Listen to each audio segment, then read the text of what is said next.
দর্শক, এই মুহূর্তে রয়েছি বাংলাদেশের যে কটি আলোচিত আসন রয়েছে তার মধ্যে সবচেয়ে বেশি আলোচিত আসন কুড়িগ্রাম-৪ আসনে রয়েছি।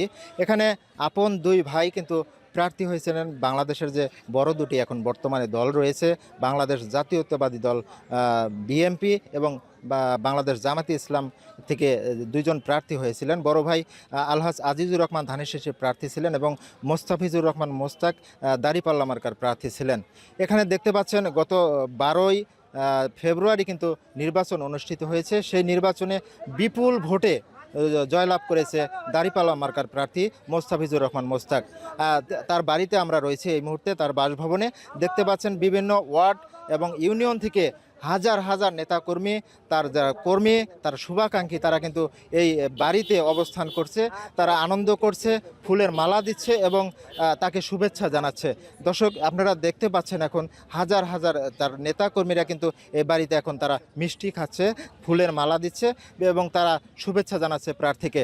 আমরা এখন এই মুহূর্তে একটু প্রার্থীর সাথে কথা বলবো। দর্শক, এই মুহূর্তে আমরা সরাসরি কথা বলবো জনাব মোস্তাফিজুর রহমান মোস্তাকের সাথে।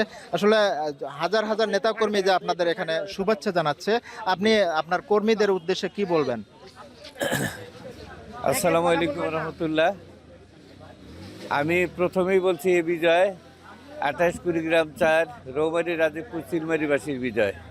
এই বিজয় মানুষের চাঁদাবাজ, দুর্নীতিমুক্ত এবং সন্ত্রাসমুক্ত একটি সুন্দর পরিবেশ সৃষ্টির বিজয়। তাই এই বিজয়ে মানুষ যেভাবে আমাকে তারা সম্বর্ধনা দিচ্ছে, তারা এসে আমার সাথে দেখা সাক্ষাৎ করছে, আমি অত্যন্ত আবেগপ্রুত।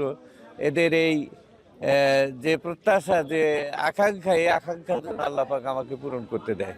এবং সেই সাথে দেশবাসী সবার প্রতি আমার অনুরোধ যে আমরা আবারও বলছি, আমরা দুর্নীতিবাজ, চাঁদামুক্ত এবং সন্ত্রাসমুক্ত, মাদকমুক্ত একটি দেশ হিসাবে এ দেশকে রূপান্তরিত করতে চাই।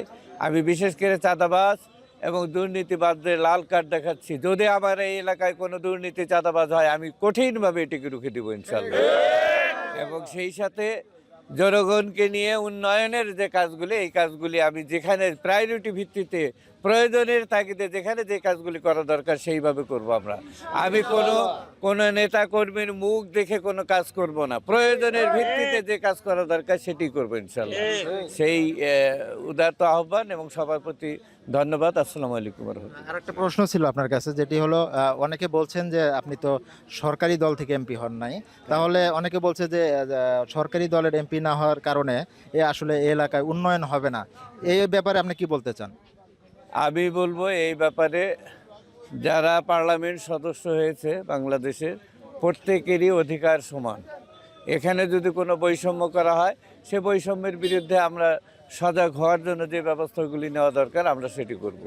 তবে আমরা বৈষম্য হতে দিব না। আর বিশেষ করে আমাদের উত্তরাঞ্চল, যেটি কুড়িগ্রামের 4টি আসনে আমরা পেয়েছি, আমরা সংঘবদ্ধভাবে এই এলাকার উন্নয়নের জন্য যে কাজ করা দরকার সেটি করবো।